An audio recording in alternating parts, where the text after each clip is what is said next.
Nothing else. I just go to this is the whole commercial thing, right? We're live. Yes.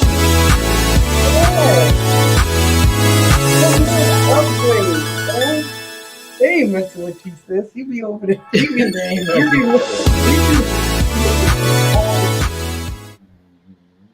be messing with the technology. They ain't messing with you. They ain't got nothing to offer you, sis.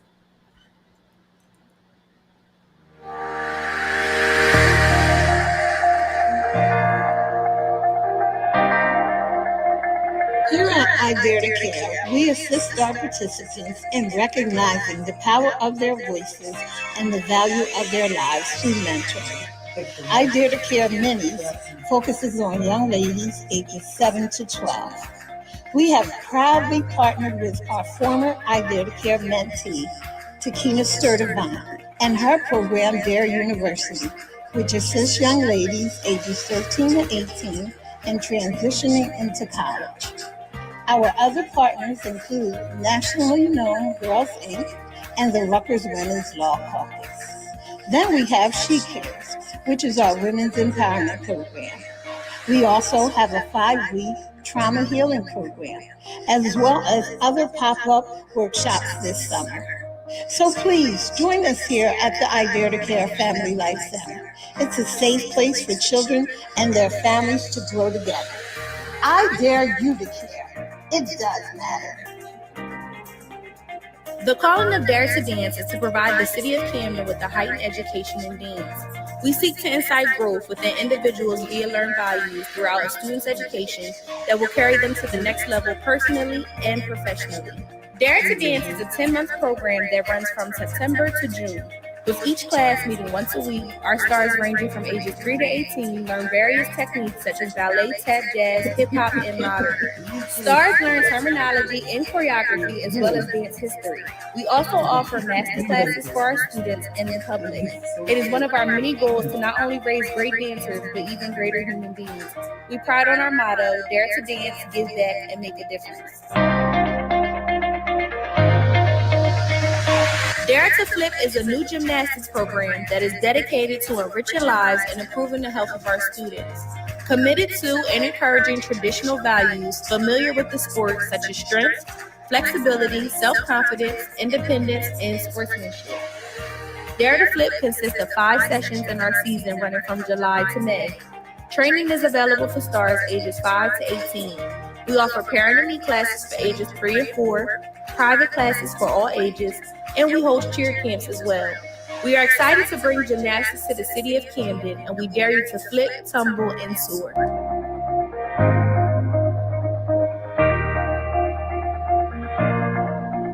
Peace. So now we're in collab. Collab is a vital part of the mission because it gets to the core of what we believe in and what we feel our purpose is in our community. So first of all, the acronym stands for Camden Youth Leadership Advisory Board.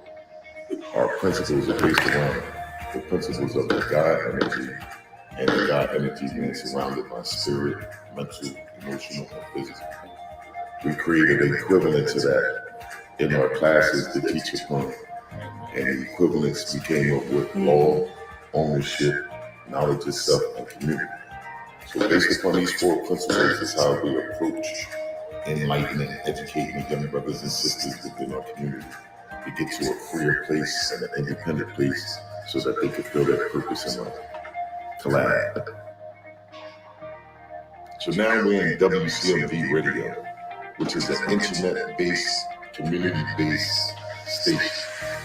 Here we come together to educate, entertain, and enlighten our community, for our community, and about our community. Our goals and objective is to create a media hub where we teach each other and feed each other information to acquire our freedom, justice, and equality. So we're coming together as a people to advance ourselves and our culture. So we hope that everybody feed in and participate as we move forward. Street Journal will be a publication that's released quarterly, but we also will release it monthly on the internet. In addition to the print media under Street Journal, We also wrote books, The Journey by Anthony Wade and Urbanomics by Anthony Wade. Both of them, again, we use a print to communicate with our community on where we think our future should go and what we think the tomorrow look like. And we seek input from the community to get to a further truth. So briefly, let me share. So people count print out and fine. Print media has shrunken in its usage, but we seeking to bring print media together with the digital world. So in that space, we also have a scan bar. Once we scan this, when you buy the book, you also will get the classes from Collab on law, ownership, leadership, and community. So print media is live and well in Camden, New Jersey as we push forward. Darren Cat, the golden objective 30 years ago was to bring about change in our community. And taking it in that space of being gangsters and gangs or whatever the ills was to being entrepreneurs, fathers, and community leaders. So today I bring it all together to you to say, come join us, come be a part of, let us support you, come support those in this space so that we can advance our community.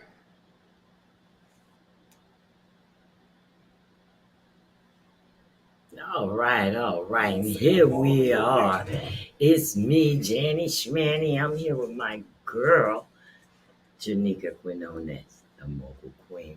How are you today? How are you today? Yes. You already know Mogul in the building. Mogul in the Jen building. in the building. And as always, we have so much to say, so much information to bring, highlighting as always. So get in, grab some popcorn, a drink. Right. We got a good sit show in front of this today. phone, your phone, tablet, computer, however you need. Yes, But however anyway, you need. Yeah. Get it ready because you're going to need it for the show today. That's right. It's so much information as always. We thank y'all so much for tuning in. It's 5 o'clock somewhere. Yeah. Let's go. So what we got today is, we're dealing with a lot of trauma, a lot of stress, a lot of different personalities and things like that. And it all works on your head, okay, on your brain. And I just want to say that, let y'all know, this blocking your face. I just there we go. This isn't she pretty? But anyway, I just want to let y'all know that all my stuff is textbook. Okay, she the one that studied things and has a degree. I'm textbook. I learn as I go. You know what I mean on this subject, and I was reading it, and it all intertwined in what she's standing for today. You know what I mean? So I wanted to get into this, and so that we could talk about it and see how it all relates. And then after that, we're gonna bring in expert counselor that's gonna talk to us more about addictions. So I want to talk about the addictive personality. I have one. A lot of us have it. So we're going to try to learn and define what addictive personality is and what it comes from. Okay. Let me move over here because, okay, shout out to our viewers, Karen Lee and Crockett's on. They're from the UK. So we have viewers from all over. We're happy. Welcome. You know what I mean? Thanks for tuning in. And we know the weather has been wishy-washy. You know what I mean? We usually have live audience going on, with our red carpet interviews and what have you. So back to addictive personality. Addictive personality is a personality that is more likely to become addicted to something. This can include someone becoming extremely passionate about something and developing an obsession or fixation, like an inability to sleep. changes in the mood, appetite, continuing despite negative consequences, just doing stuff, denial, Right. engaging in risky behaviors, feeling preoccupied with the substance or behavior, legal and financial problems, Mm-hmm. losing interest in other things you used to enjoy. Mm-hmm. So how does that relate? That relates to brain. Yes. Something's wrong. Right. Mm-hmm. Something that actually is wrong with the brain. It goes on to say that addiction is complex, chronic brain condition influenced by genes and the environment that is characterized by substance use or compulsive actions that continue despite harmful consequences. For a long time, addiction, meant an uncomfortable habit of using alcohol or other drugs, but it's more than that. The concept of addiction has expanded to include behaviors such as gambling, you know, as well as the substances and ordinary and necessary activities such as exercising, Anything that eating. comforts the mind, anything that comforts your mental, keeps you calm as you can be. That's all addictive. That's why they say, like, even people, and I'm definitely testifying to this, that when my mind is altered, my brain is altered, and I'm going through those situations, I run to basically like a eating. Like, I need a snack on something. Oh my God, like, I feel like that's gonna calm me. Like, it's became an addiction. Like, Addiction. hold on, let me get something to snack on because I feel like I could cope better. It became a coping mechanism. So, addiction is a coping mechanism. Anything that makes your brain or makes your mind find something that needs to cope. That's why a lot of people, they say, oh, to relieve your stress, come to the gym. Yeah, because it's a coping mechanism. You're going to cope with it at the gym. You're going to burn off some, them extra steams that you have going on, and some people become very addicted to it. That's how we got the weightlifters and all that, because they become addicted to it. Yeah. So addiction is a chronic brain disease that's more about the neurology of the brain than the outward manifestations of behavioral problems and poor choices, according to a group of addiction medicine professionals. In April 2011, the American Society of Addiction Medicine, they're calling it ASAM, released its new definition of addiction, which for the first time extends addiction to include behaviors other than problematic substance abuse. A group of 80 addiction experts worked for 4 years to arrive at a new definition of addiction and concluded that addiction is about the underlying neurology of the brain, not about outward behavior. Addiction affects your brain's reward, motivation, memory, and related circuitry to the extent that your motivations are altered so that your addictive behaviors replace healthy self-care behaviors. Yeah, you know what I mean? Your brain, like with this, I don't know the cause, but sure is we see the effects. You know what I mean? Like maybe we get ready to get into it. So, but you remember when we did this at the seminar? Yeah. Remember, like that what is it? Non-physical blunt force trauma to the brain. Something impacts it very fast. So trauma happens at a speed of lightning, right? Because it's like you're not looking forward to trauma happening, and when it happens so fast that it shocks your brain cells. And remember, it starts to cause them to degenerate. Remember that it was an argument. That addiction was a part of this. That's well, why remember we said. Remember.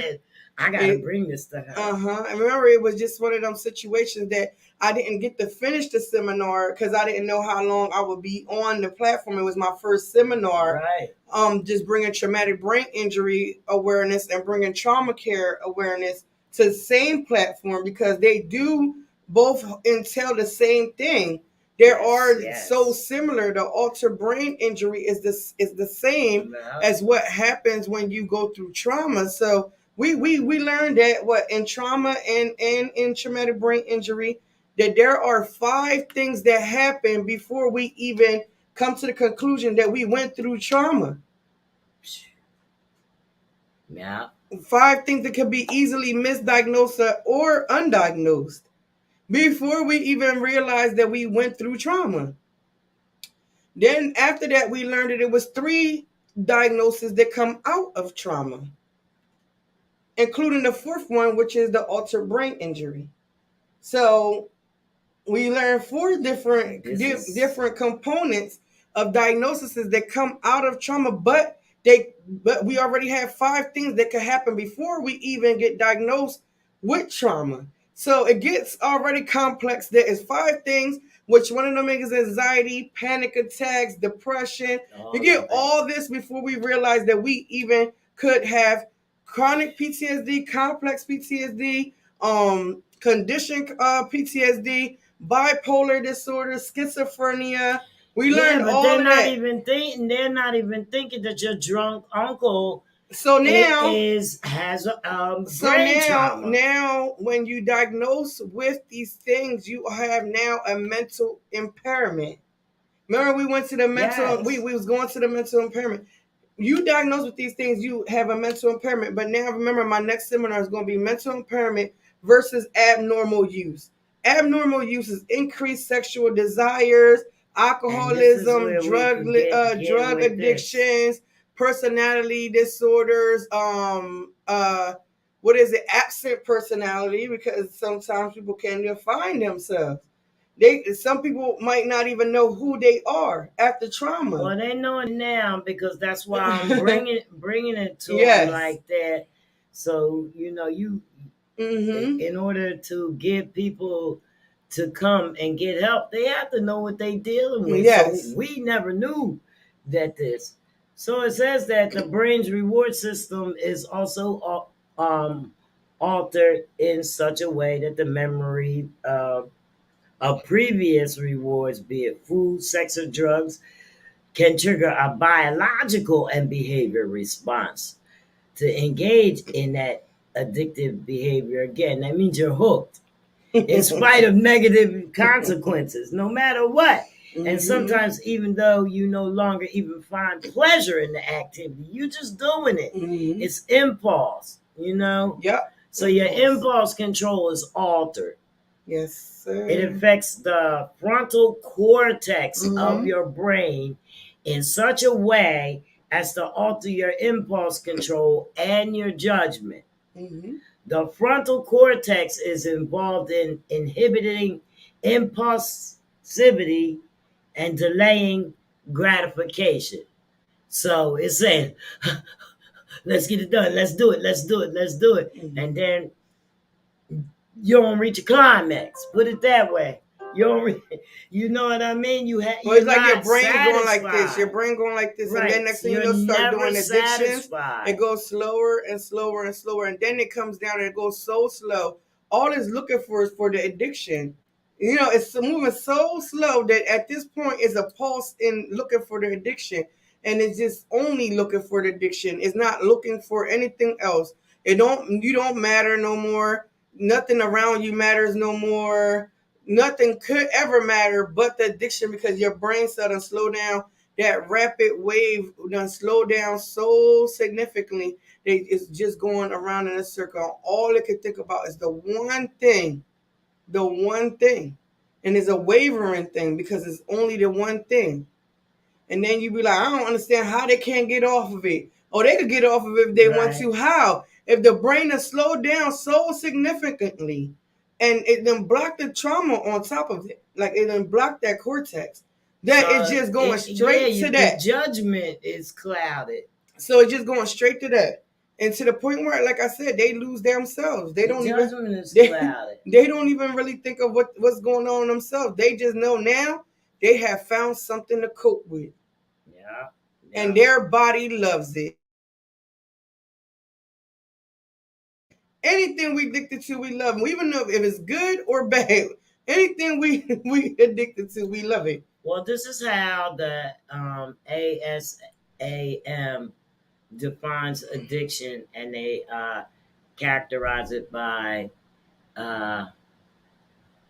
different characteristics: inability to consistently abstain, impairment in behavioral control, craving or increased hunger for drugs or rewarding experiences, diminished recognition of problems with their behaviors and relationships, a dysfunctional emotional response.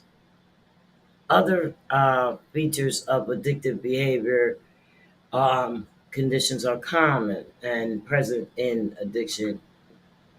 Your cravings and addiction behaviors are triggered by external cues. A risk of relapse after long periods of abstinence, resistance to change despite increasing problems, impaired control and judgment problems. The behavioral manifestations and complications of addiction due to impaired control can include engaging in more addictive behavior than you intended to. And that's crazy. You get yourself into something like you don't really want to, increase time lost from work, school, continued, you messed up. Continued substance use despite physical or psychological consequences. And a lot of it results to two places. That's like the bottom of the barrel. Now you're going now you're down at the bottom of the barrel of a normal life, to trauma taking over, to now addiction taking over, to now whatever you addicted to taking over. Now you at the bottom. Now it's only really two places that's going to lead you to, and maybe three, but the third one is going this way. And the reason why it's going this way, because it may not happen. But the two down at the bottom is definitely incarceration or death. Incarceration or death. And the earlier you get addicted to these abnormal uses, the more of the prognosis of incarcerations, multiple incarcerations, or the lonely death, because it'd be a lonely death. Wow. What do you guys think? You can chime in. Our number is 856-964 WCMD. Well, now they said that your addictive behavior repertoire, for instance, if you only drink one brand or a certain type of alcohol, I've had people bum cigarettes and stuff from me, and they look at them and say, "Oh no, it's not a Newport." That's an addiction. I know. That's an addiction, and seems to me like, well, you're not in the need of a cigarette if you have to be. My mom told me, you know what we was taught. We was taught beggars can't be choosers. And not at all. That's what we was taught. Not at all. I came up with, okay, thank you, and I try to deal with it if I really need it like that. But what else does it say? Lack of readiness to get help, despite your admitting that you have a problem, but you won't get help. What is that? Listen, admit you have a problem, but you don't get help. A lot of people won't admit that they have a problem, especially because of all of the trauma. You know what I'm saying? Like the trauma, like what? Like that's taken away the most perfect thing that I have that has actually made sense. Like it actually comfort me. The one thing that makes me feel good. What, your own problem? Your own addiction. Yeah, that's what I'm talking about. What? Because listen, I'll be over here like, what do you mean? I ain't got no problem. And I don't smoke, I don't drink. No. The thing was, it said they already admitted that they have a problem, but they won't get help. Right, because I know it could be a problem, but I don't want to get help for that. Okay. A lot of people out there don't be wanting to get help. Listen, they'll tell you what you want to hear. You know how many people out there say, oh, when you go up to them, like, dang, man, like, you got to get clean, yo. Like, look where you at. They'll tell you. The cognitive changes, the changes in your brain. They'll tell you, they'll tell you, man, I'm going to go do it. You're preoccupied. Or I'm tired. That's right. But you're preoccupied with the substance or the addictive behavior. Exactly. You have an altered sense of the pros and cons of addictive behavior. Exactly. You have a false belief that your problems are not predictable consequences of addiction. You think that your problems are coming, but your problems are coming because you're addicted to bull crap or whatever your hang up is, whatever we all got. It's a long list. Right, it's a long list. Addiction can cause emotional changes, and the ASAM believes that emotional changes in addiction, they also include increased anxiety, dysphoria, emotional pain, situations seem more stressful than they really are, difficulty identifying and expressing your feelings. Yep. The reason for a new definition of addiction is, in the past, diagnosis of addiction, it's focused on outward manifestations of a person's behaviors, which can be observed and confirmed by standardized questionnaires and stuff like that, But the new definition of addiction instead focuses on what's going on inside in your brain. Mm-hmm. In your neurological processes, all starts there before the outward emotions. Remember we talked about in the seminar that you could be crossing the street and a car almost hit you and you jerked about it. And if you just let it go and it was just that one instance, that's okay. But the more you talk about it, the more you think about it, the more you elaborate on it, that you almost went through this, a traumatic experience, the more your brain starts to pick it up. Then next thing you know, you just become depressed about it. You go to sleep on it for a few days. You wake up, you're still pondering on it. Somebody else calling you about it. You're talking about it. You're reliving it over and over again to the point where now the next time you go across that street, you're going to either be scared to cross or you're going to look a few times before you cross. Then now that's another thought about it again. And it just keeps on wavering and wavering and wavering. And then next thing you know, you just come to a standstill where you either got to let it go or you just accept the trauma and then you just go through your traumas, which is the anxiety, your panic attacks. And now every time you cross the street, you're going to have anxiety. Every time you cross the street, you're going to have a panic attack. Every time you cross the street, you're going to be, just tired from about to cross the street because now you're so depressed about it. So much. Well, so the experts was hoping with this new definition that it leads to a better understanding of the disease process, which they say is biological, psychological, social, and spiritual in its manifestation. Mm-hmm. Addiction can manifest itself in many behaviors beyond substance abuse. And traditionally, people with addictions have sought and received treatment for a particular substance or behavior. This has sometimes resulted in a person substituting one addiction for another. Mm-hmm. And they call that pathological pursuit of rewards because the underlying cause was not treated. Not treated, undiagnosed, misdiagnosed. I mean, look, people, let's just put them on paper already. They don't even know what to talk to them, please. The sad truth is that if we look at the family dynamics, let's just start here in the city of Camden because, of course, this is where we're currently at, and this is currently where I'm from. So, 6, right? the addictions, all of that, we face that every single day. It's so trauma from looking at people with trauma. Yeah. Like, you can get trauma from looking at somebody facing trauma every single day. And it's the real face of the trauma that is going down to you could kind of relate to why that person is in that state of mind. why that person is now at the bottom of the barrel into the addictions that they are in, whether it's drug addiction, whether it's like a hyperactivity that of a violence addiction, because there's some people out there that have hyperactivity of violence, like they just want to rub the pain onto somebody else, transfer that pain. That's an addiction too, because they go to jail, come back out and do it again. Well, the ASAM suggests that comprehensive addiction treatment should focus on all active and potential substances and behaviors that could be addictive. They were careful to point out that the fact that addiction is a primary chronic brain disease does not absolve addicts from taking responsibility for their behavior. Mm-hmm. Coming out here doing it again or whatever you said, you know what I mean? But just as people with heart disease or diabetes, they have to take personal responsibility for maintaining their illnesses. If you have an addiction, you must also take the steps necessary to minimize your chance of relapse. Mm-hmm.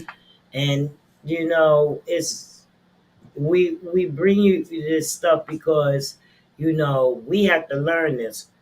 I'm just finding out that addiction is a chronic brain disease. The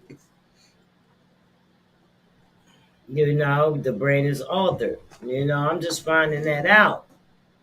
And, I know a lot of people, like I said, and there's no cure, it's only treatment. You don't think about it when you're at the barbecue and your uncle, he drinks the whole bottle of liquor up and he's sitting there, he ain't even really drunk, but he drank the whole bottle of liquor up. That's because it takes another bottle to get him drunk, because his tolerance done went up. He's been drinking so long, he's addicted. Same with drugs, you know what I mean?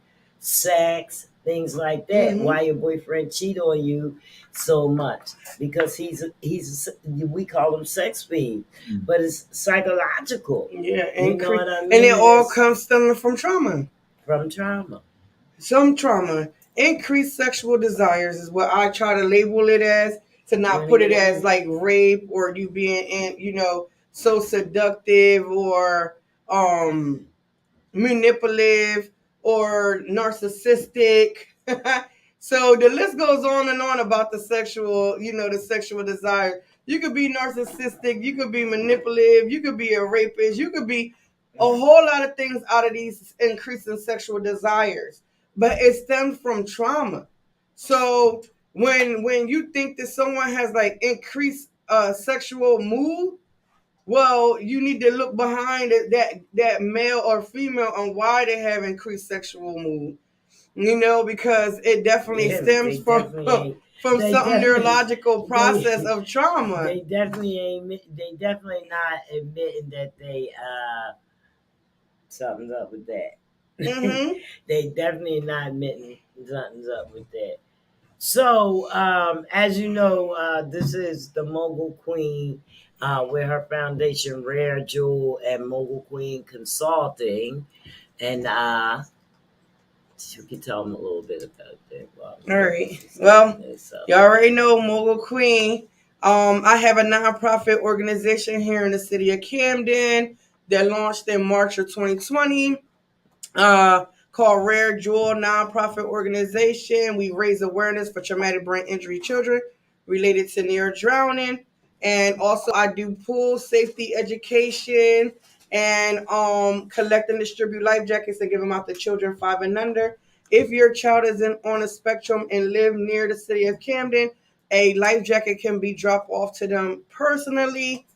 Also, I am CEO of MQ Consultant Agency, where I represent parents with legal documentations, implementing IEPs, 504 plans, due to their child having a mental impairment or developmental delays in the school system.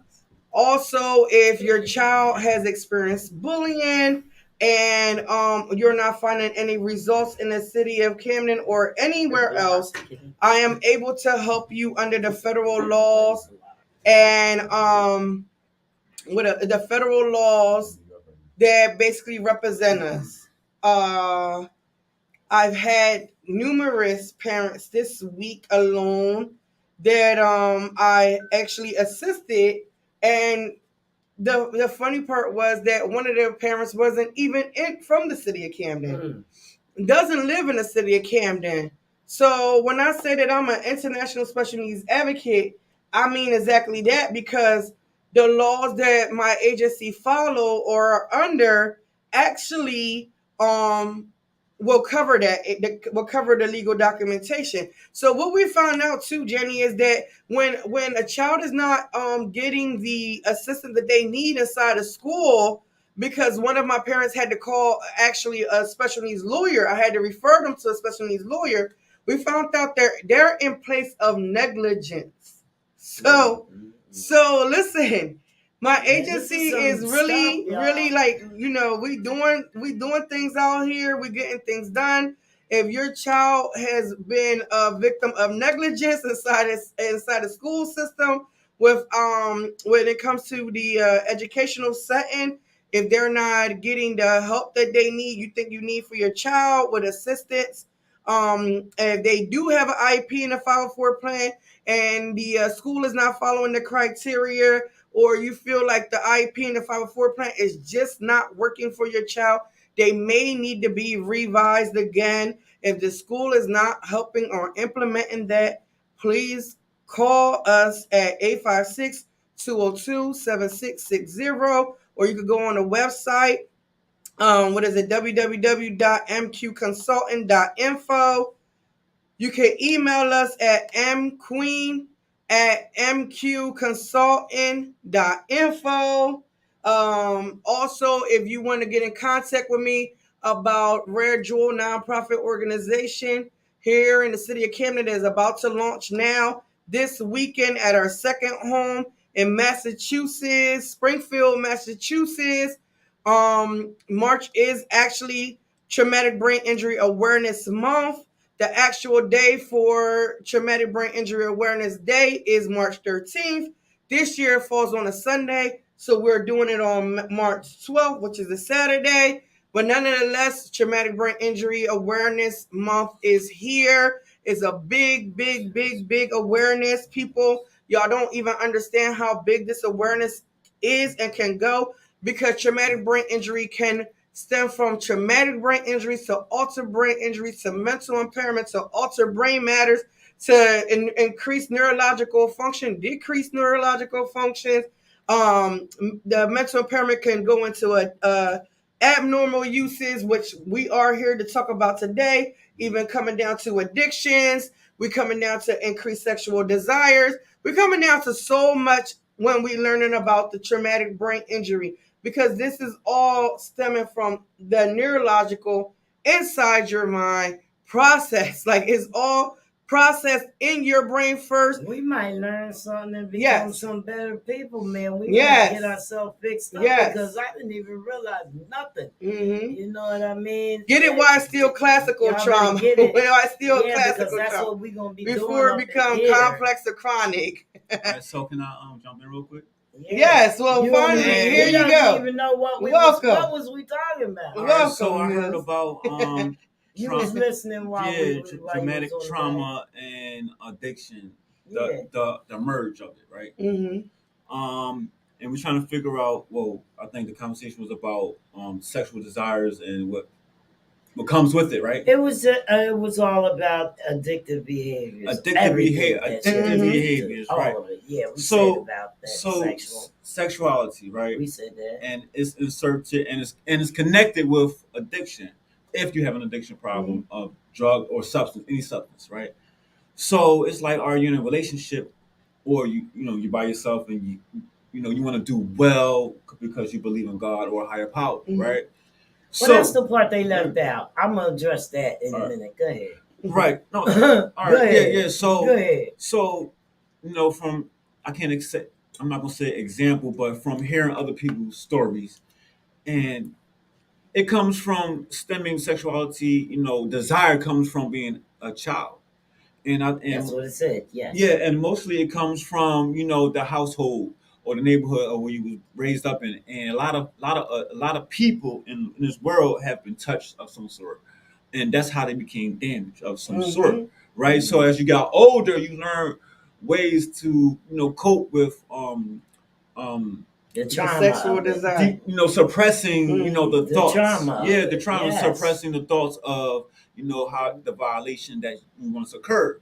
So it's like, how can you shake them desires? How can you shake that thought? How can you shake it, right? You got to retrain your brain. You got to retrain your brain. Go to treatment. Right? But still, get diagnosed. Who knows going about to treatment? But it's still retraining your brain. Am I not right? Well, well, the thing is that, remember I told you that there's no cure, right. and really you have, it's like an altered brain matter. So you go into treatment for it, which is you're going to learn how to cope with it.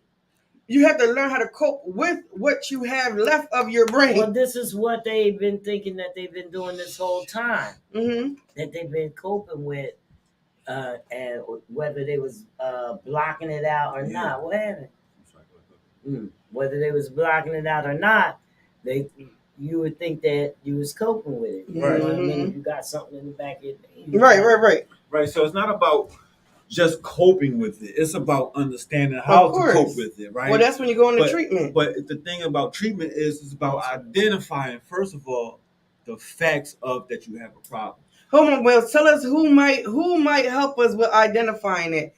Please tell me, because I know you've been listening for a long time. Who can be the person to help us identify these things? Who is it? Y'all want to call in? Who? Yeah, who can help us identify trauma, especially in the urban neighborhoods, in the inner community, and not to be misdiagnosed or underdiagnosed, because trauma is a whole different perspective. Who can help us do this? All I know is, first of all, come on, MILLZ, don't let me down. First of all, all right, I'm gonna take it a little farther beyond that. Come on, MILLZ, talk about it. First of all, it's God, right? You gotta ask Him to help you identify your problems, right? So He can bring a human to your way to show you how to get to that solution of that problem, or suggest the facts of a solution that can help you identify your problem. Now, where to go in the physical world, you let them know. No, MILLZ, I'm bringing that back to you. Come on, MILLZ, because you've been recording, you've been present, you've been engaging, and you can't remember who we got to go to. Or you're right. Let's not discredit God at all. Right. We can go that religious route, but not everybody's going to go that religious route, because some people were brought up so much in trauma that they never was taught about God. They was never taught about God. They was never taught about God because they didn't want escape. They didn't want a higher being to take them out of that trauma. Some people really won't tell you nothing religious. But you know what? They'll make you believe that nobody is more superior than that person that's over top of you, engaging and putting you in more of that traumatic experience. So we're going to go over and we're going to go straight to the people, that these professional people that took the time out to learn. They actually said, okay, you know what? Looking at people in these family dynamics, looking at this environment, I'm going to go to school and I'm going to become a psychologist. If I am not only going to become a psychologist, I'm going to become a trauma-focused psychologist. Right, trauma-focused. And so you need or a trauma facilitator, life coach, that deals in it. Something like that. When it comes down to it, it could be. I don't know what the X. Start it again. I don't discover. So we can go down all to that part right there. That's where you go at to find your resolution, to begin starting on understanding who you are as a person. And it's okay to admit your trauma, because that's the only way we're going to get to the help.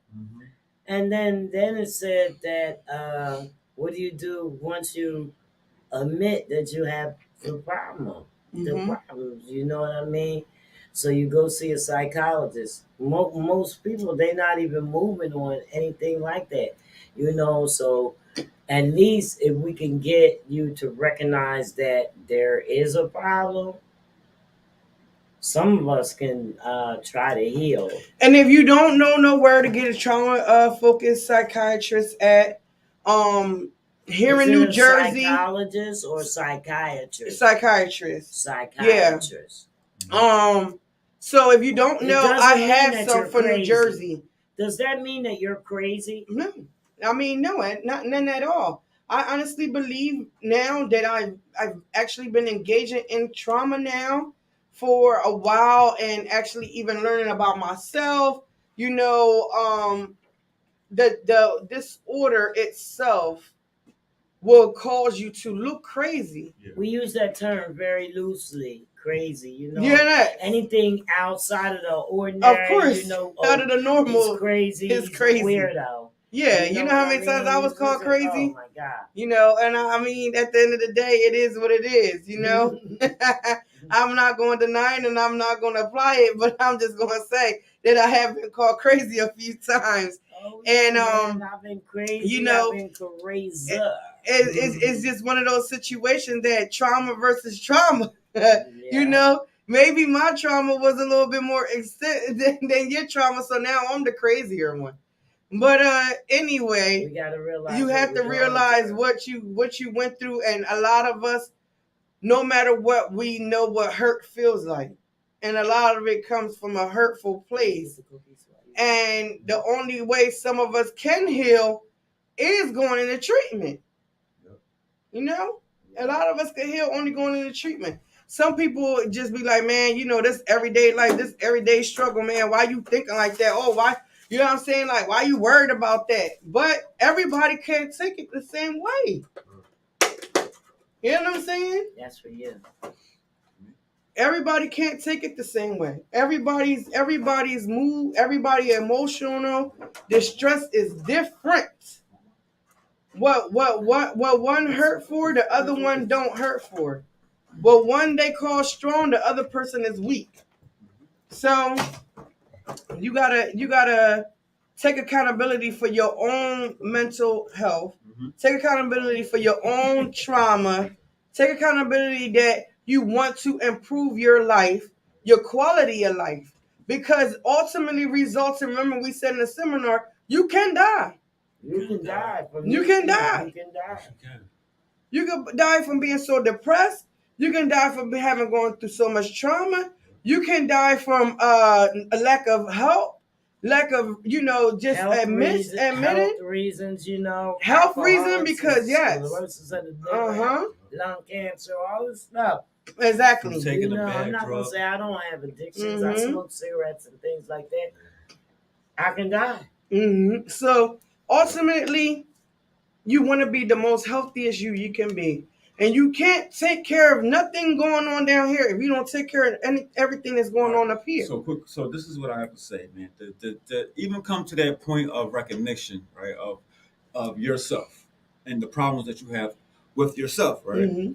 To come to that recognition, that point of recognition, right? That's a plateau. Right. But what you have to do is you have to learn that it's okay to go to somebody that has the experience, or to go to somebody that can understand and listen to you. But you know what I mean? In a professional world, it's okay to go to a rehab or recovery house and to ask and require for a one-on-one with a therapist specialist that's willing to hold your information confidential, because the things that you have in your heart and in your mind that you can't share and that you won't share but you desire to share, you can share with them people, right? Or that person, right? And then it can encourage you just as well to be able to speak to them things out loudly in the public and to the people that's in your life on a one-on-one. But this is a person you're talking about that has training. Right? Well, we're talking about people that don't have training or just personal experience. We're talking about people that's trying to figure out why they are suffering the way they are suffering. What I'm trying to tell you is to go to the people that has training, that's professional, that can help you and assist you. That's what by listening. So I want to give them the background. You know what I mean? So they can help you understand and identify the triggers, the lapses, the relapses, and but they have to be willing to tell it. They have to be willing to tell. That's the only reason to release yourself and to accept yourself, is to go to somebody that's professionally that can help and require rules and instructions in your life. You know how much that hurt?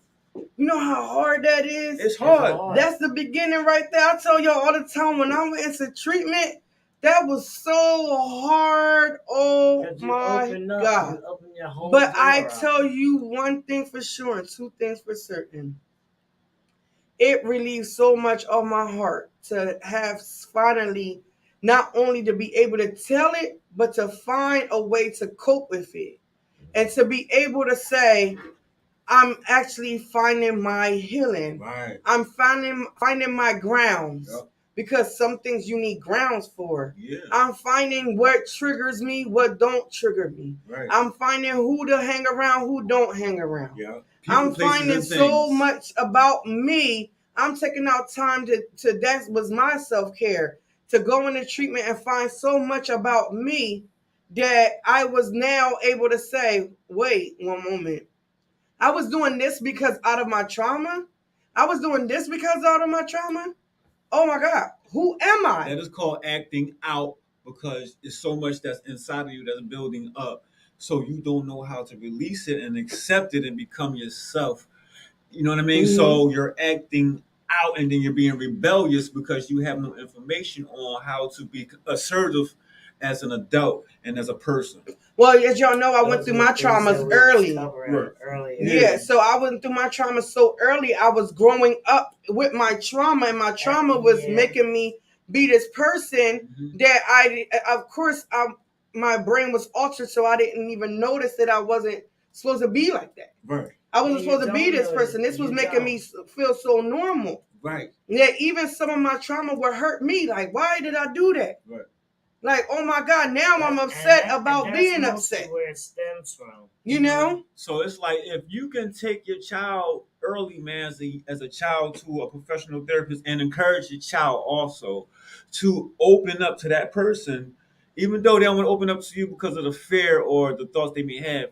But if you can encourage your child now, and even in the programs, when they get shipped off to residential programs, if you can even have the courtesy to talk to an overseer in them programs and let them people know, like, yo, listen, to the staff members, my child need more one-on-ones or my child need group therapies because of the things that they are dealing with. And then a lot of parents don't even know how to identify trauma because remember, I'm over at JJC too. How do they identify trauma? JJC only, and you can testify to this, only is going to look at the criminal side of you. But you gotta They're not going to why. look at the trauma side of you. That's what I'm fighting for now because they need to look at the family dynamics. Right. Where the environment, where did this stem from? A child, if I tell you right now to think of something bad, you're going to think of 1,001 ways of how could you have thought about something bad. Right. But if I tell you to think about something good, you automatically just releases something good. Right. Your mind doesn't automatically go to something bad unless it's punctured to keep on going to that bad place. What made that child get a criminal activity or be criminally active at such a young age is trauma. But the main question is what made that child, what made that child, and you got to ask that question, what made you? Don't try to think about what made that child, right? I ain't talking about I'm just talking about in general, right? As a parent or a friend, you want to ask that question. What made you? It's all about you. And the question is, what made you? And you gotta let that child answer. But how about if the child's parent grew up in the same trauma and they don't think nothing of it? Like, man, like some parents really think that it's okay for a child to basically run around her with illegal weapons. Well, this is for the child to understand now. But the child not going to understand because that's in the family dynamics of the home. Well, since we have, we have this platform that's normal. Now, so we can tell the kids now, if you're feeling like, if you see that you're out of control, you're doing your negative thoughts and your negative feelings are more stronger than the positive thoughts and the positive feelings that you're dealing with, then you need to talk to an adult about what are you feeling at that moment and what did you feel in the past that allowed you to start these bad ways of acting. Mm-hmm.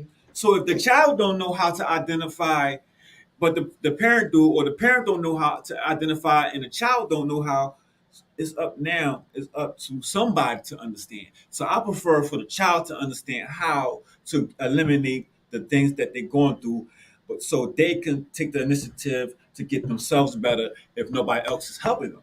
Yes. Well, a child can't really get themselves together because they looking at their environment, right? 13, 12, 10 years old. But this is my whole thing here They're not too. responsible for this. Right.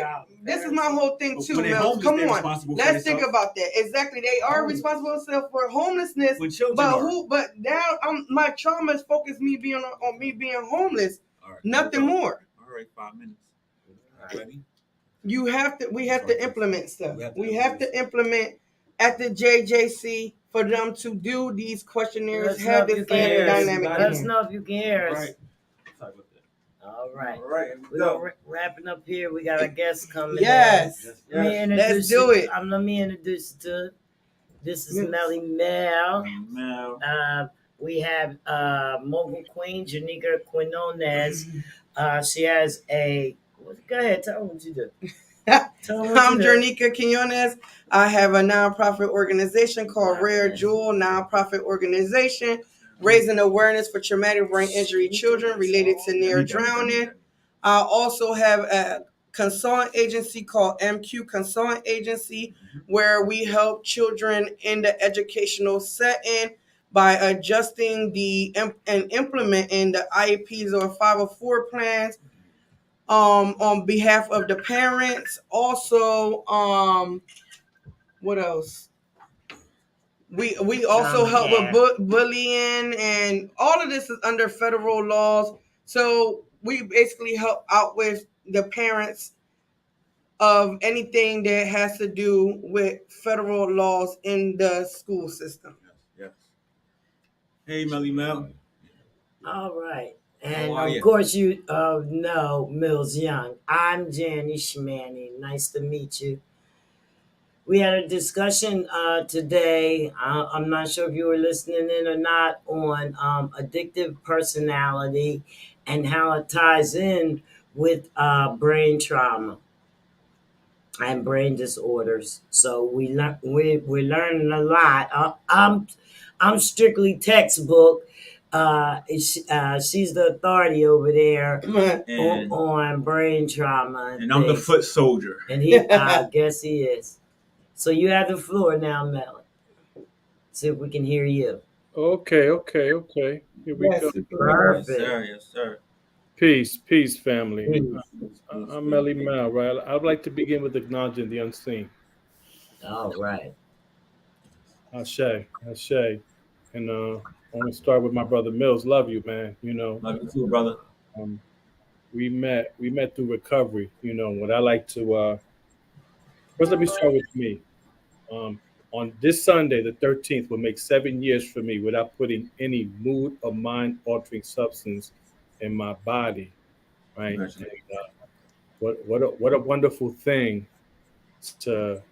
I'm a very intelligent brother, conscious brother, sharp brother, but for decades to walk around and not understand that there was something weighing me down, and it was so heavy that it felt natural.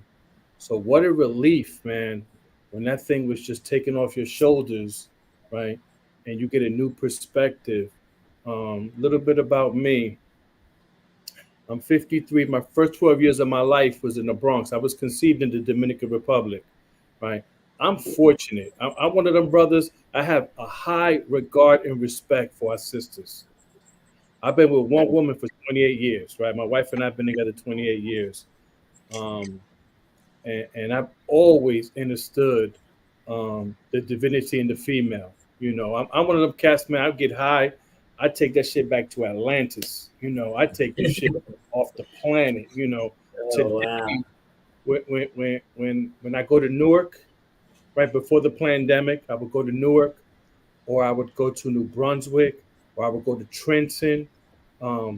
Today is to engage recovery.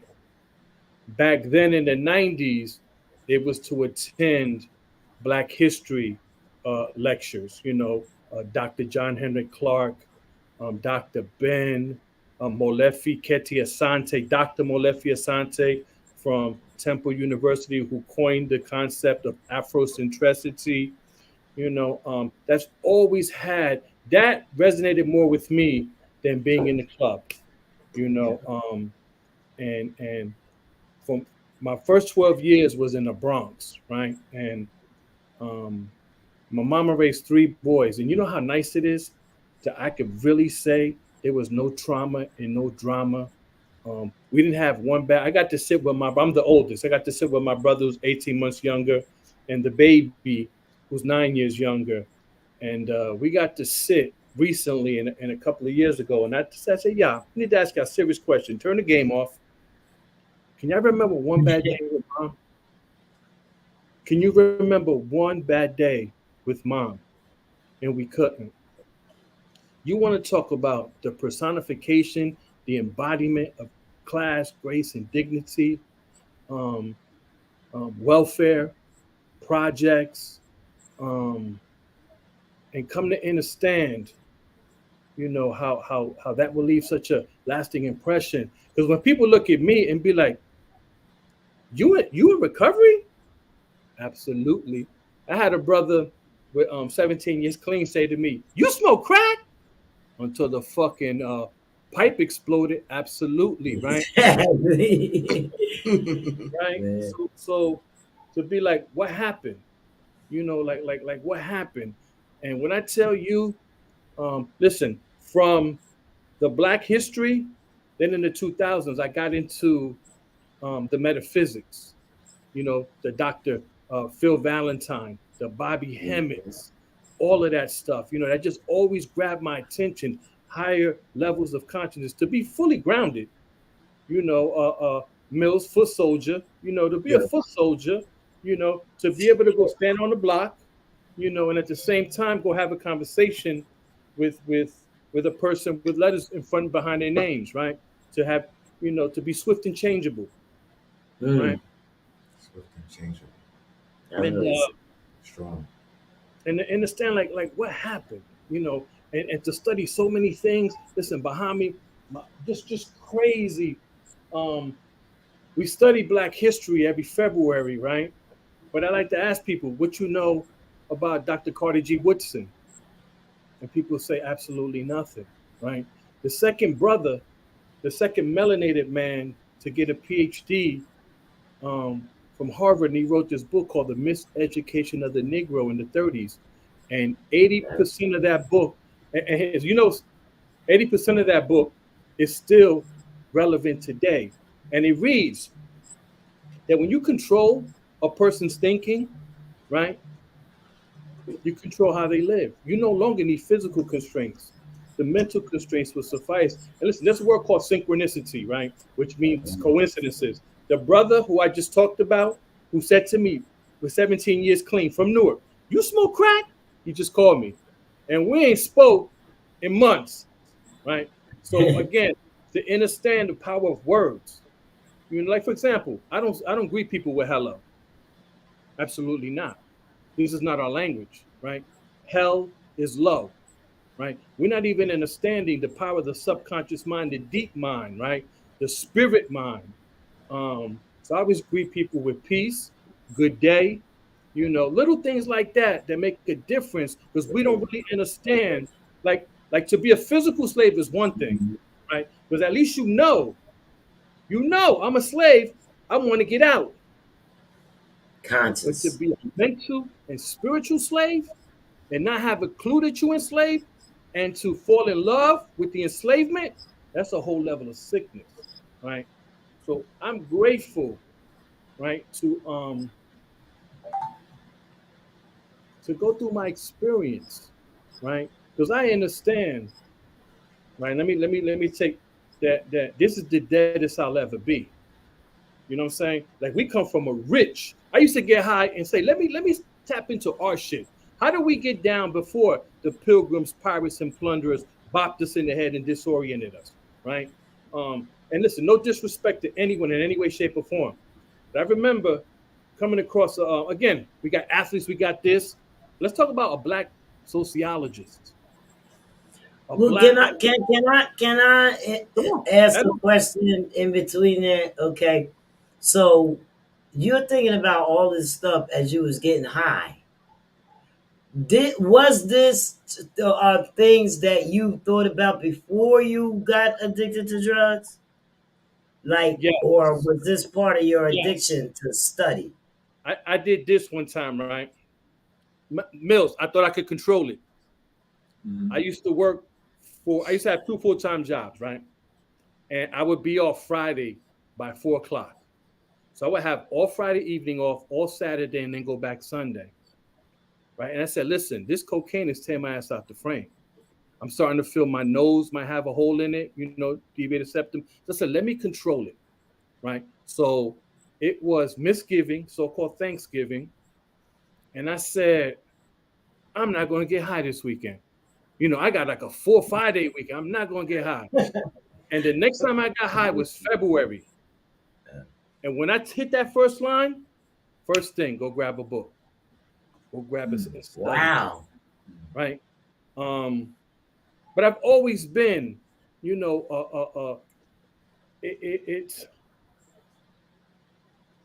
see, it's hard to put things into words when language don't. So listen, imagine you have a lake of insight, and you got a little straw for it to come out of. That's how I feel sometimes. I don't come in to dazzle anybody. I don't come to the when people meet me, right? They could feel me, and they could feel there's nothing, right? There's nothing. Real simple.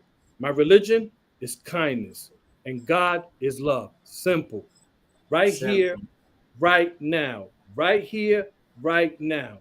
God is love, so I'm not looking in the sky, right? If I can't look in your eyes and see divinity in you, right, I'm confused, no matter what's going on with you, right? And my religion is kindness, right? The word nice, and I learned through recovery. Check out the word nice. It's not a language.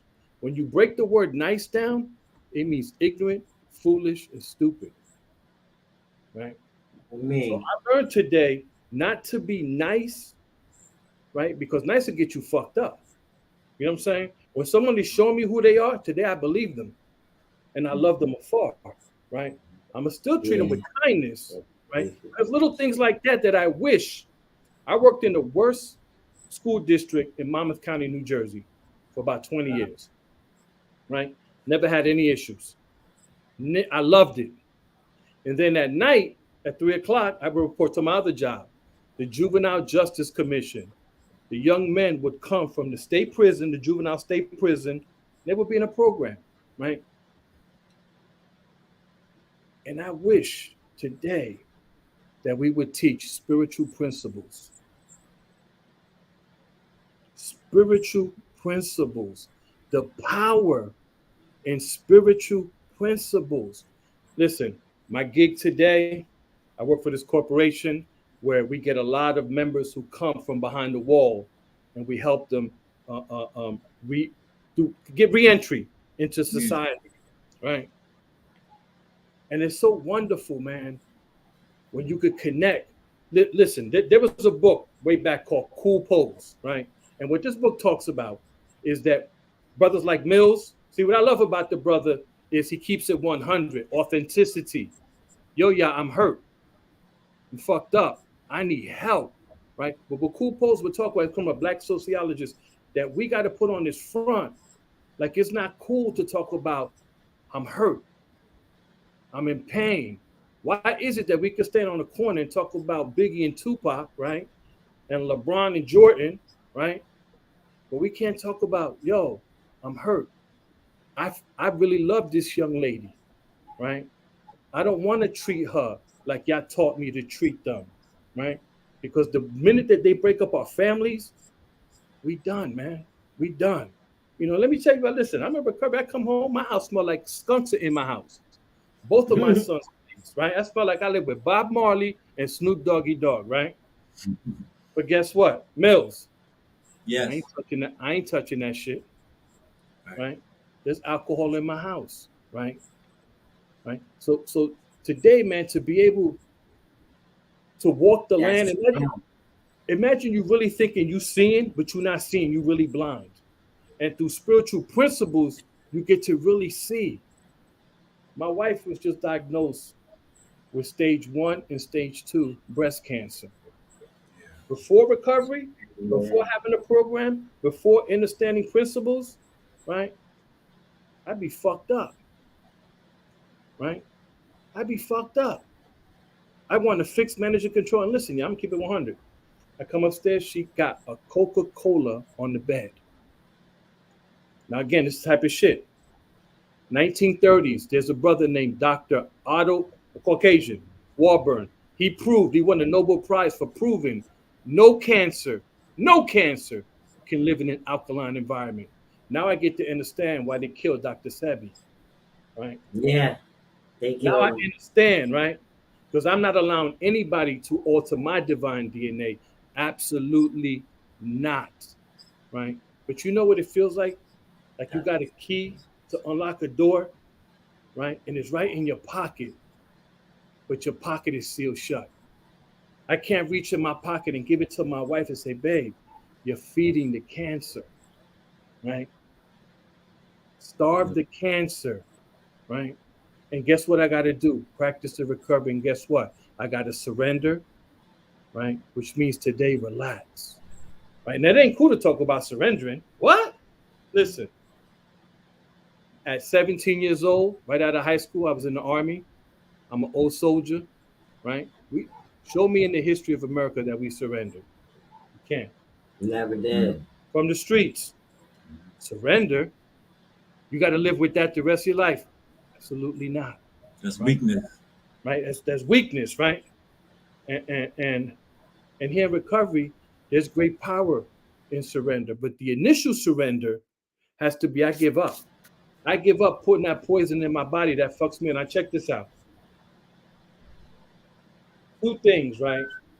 I'm in the 90s, high as a kite, and I come across black sociology. You said, you want to know you in a bad neighborhood? Look out for two things. And please, I'm not here to offend anyone. But look out for two things. Number one, a liquor store to keep you physically intoxicated. And number two, a church to keep you spiritually intoxicated. And what I did is I went through my community and I did a tally to see how many liquor stores and churches, and then asked the question, why is our community still in shambles? Right? The word alcohol comes from the Arabic word alcohol, where we get the word ghoul from, which means flesh-eating spirit. Right? So when I would travel, right, and walk, and it says spirits, they were correct.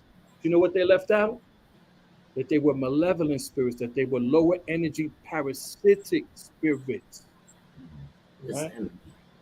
So the same way that today, what I struggle with is food and cheese, right, is the new dope for me, right? Because it has the same pathway, the neural, right? Because we as a people, not only can we not talk about how we hurt, right? We can also say, yo, listen, man, you're gaining too much weight, brother. Be easy with that. I don't want you to die of diabetes. See, listen, these are some of the groups that I grew up on, that I continue. Number one, first and foremost, KRS-One. First and foremost, they got a new album out that came out last week. Most people don't know about. Because my diet, right, consists of more than what I eat through my mouth. Right? The five senses are the five thieves. Check this out. I touch something, physical. I see something, it touches the retina, sends a message to the brain, touch. I smell something, the scent touches the olfactory nerve, sends a message to the brain, oh, it smells like strawberries, touch, right? I taste something, taste buds, touch. Now, hearing, the tree falls in the forest, does it make a sound? No, it makes air vibration. That's where the air vibration hits the ear canal that gets transferred, right? It's a sound. The five are one, right? Touch. You know where I learned that from? Studying traditional Chinese science, right? The movie came out last year, Shang-Chi, right? Shang-Chi, the Marvel movie. Check this out. The Shang are the connection from Africa, because the first Chinese look like Yah. And Qi is the spirit energy that runs through us, right? So when we talk about we're spiritual people, we really don't know how little that is. It's a nice hoodie. It's a nice hat. But I need to come out of it and leave it behind. Well, guess what, y'all? The same thing with that. right? A couple of things we don't do as a people. We don't practice meditation. We never learn to be still and just breathe. The word spirit means to breathe. Inspiration, respiration, perspiration, desperation. My spirit is trying to leave. Hence the power of us having hope. Hope, Mills, that no matter what happens, right? I don't got to run to poison, to something that's been killing me, right? That I can face it and lean on my brothers and my sisters so that as a community we can through it. Listen, my clean date is Friday the 13th of March 2015, right? Right. It's not by accident. Wow, congratulations. You know why 13 is unlucky? Unlucky? That's what they say. Because when you do the signs 0 to 9, right, everything breaks down 11, 22, and 33. But 1 and 3 is 4. When you get 4, you get a fort. That's where 4 comes from. But that's an individual fort. 13, imagine us collectively as a community guarding our square. They won't be able to fuck with us, right? When the policy enforcers, right, police policy. How many people know that? Police policy. And when they walk up, just say, I will exercise my Fifth Amendment right to be silent. Don't say a motherfucking word. Don't say a motherfucking word. Pull out your phone and record. Again, right? Imagine we sat down as a people, right? And collectively just sat around, don't say a word. Because I had a brother that called me today with 17 years clean, right? And right in front of his house, he's Taino, right? Because listen, Puerto Rico, you can't be a rich port, right? That's what Puerto Rico means, right? So I don't mess with that stuff. We are Taino. A Taino brother was snatched in front of it with 17 years clean, coming as an executive chef, pulled out of his car by the jump out boys, right? Slammed to the ground, humiliated in a white neighborhood, in a Caucasian neighborhood, right? And I was saying to him, brother, you know, I don't answer any questions, no disrespect, and I will exercise my right, my Fifth Amendment right, to be silent. That's it, right? There's a book called The Art of War by Sun Tzu, right? Yeah. Right? How to defeat your enemy, which your real enemy is your lower enemy. When I think I got to beef with somebody, it's a reflection of what's going on with me. That's why the key text says clean and serene, right? You can't buy serenity, right? Peace and serenity. What's peace? Right? I'm at peace, but my peace can be disturbed. But when I have serenity, that's sustained peace. It's an unshakable. It comes from the inside. It's like steel wrapped in cotton. You soft on the outside. On the inside, can't be moved. Can't be budged. Right? So listen, man. Wow. So, question. So where did you discover and how did you discover when you had addiction or addiction became too much and overwhelming for what you were doing in life? The lighthouse moment. When it became my God. Check this out. I worked at the school, right? I'm a paraprofessional. I'm a teacher aide, right? They loved me and respected me so much I had keys to the vice principal's office, right? I could take a student, write them up, the VP would just sign it. But me having keys, I would go in the VP's office and sniff a bag of dope, right? In school, right? That was the pain I was doing. Listen, I got a 24-year-old son who's got to go lay behind his wall, right? My mama raised 3 boys, no trauma, no drama, right? I love my wife loves me, right? But we don't talk about relationships, right? How the Grand Canyon cannot encapsulate the gap in our relationship, right? I said, hey, babe, I'm going on a spiritual journey. Take my hand. She said, it's not my cup of tea. I prefer coffee. Got to respect that, right? But the gap just got greater and greater and greater, right? One thing it doesn't give me an excuse is to step out on my marriage, right? And the same way Mills came into my life, right? While he was at sea, and the sharks were tearing his ass up and we got him on shore. and sometimes he wants to go back in the shark-infested waters, right? Mm-hmm. Right? They keep tearing that ass up, right, Mills? But we like, Yes, come here. yes, they do. It's the same thing with our sisters. You know how nice it is, man, when you could take your sisters and love and respect your sisters, and you got eyes like any other man, Mm-hmm. right? But you love God more, right? Right. Right? And you love, right, your integrity more, right, than to come and use someone, right? And for some people, like, oh, who he think he is, miss me with that shit. Miss me with that shit. He's so funny. That's right. He This is so is funny. good. He's- Malcolm X he's is real my though. hero. Keeping it real. PRS-One, my hero, right? My 24-year-old son, he was born on May 19, which is Malcolm X's degree day. Yeah. His little brother was born on November 22nd, Misgiving, and that was John F. Kennedy's assassination. We as a people never pay attention, right, to these so-called coincidences, right? And check this out, y'all. We got 12 original DNA strands. We only use 3% of that, right? I'm excited at what's happening. People scared. Listen, when the pandemic began, people was hitting me up.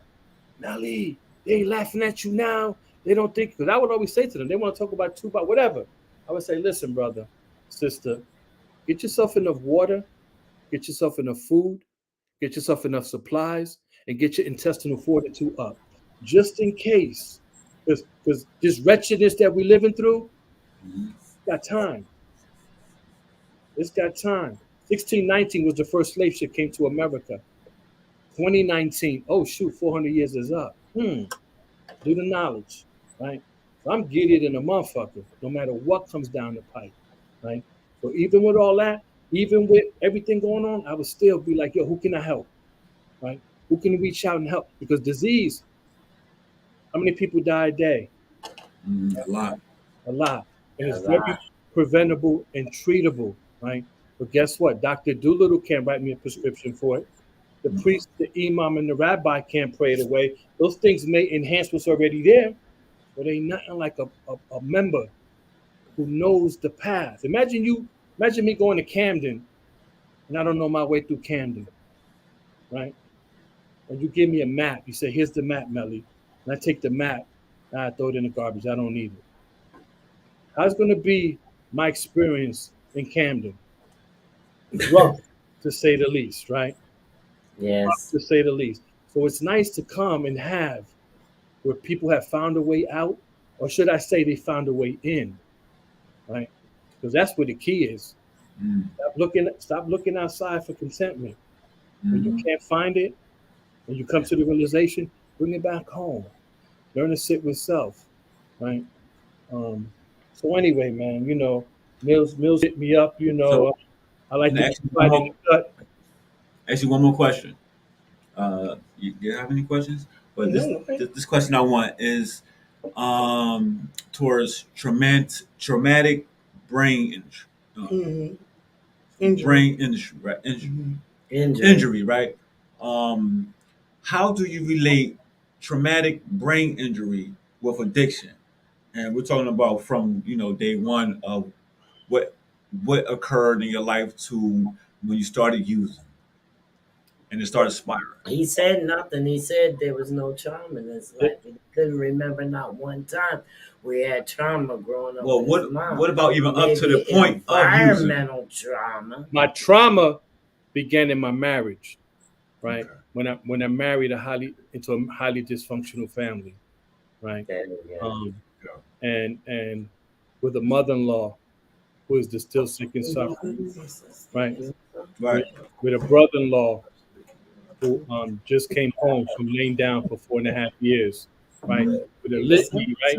And you love them. You love them. You love them. But that pattern, has seeped into, And some and that's the pain. You can help everybody else, but you can't help your own sons. Right. Yeah, that's crazy. And you're seeing this Frankenstein monster being born at 13, right? And you're saying to your wife, babe, you keep babying these boys, we may have to bury these boys, right?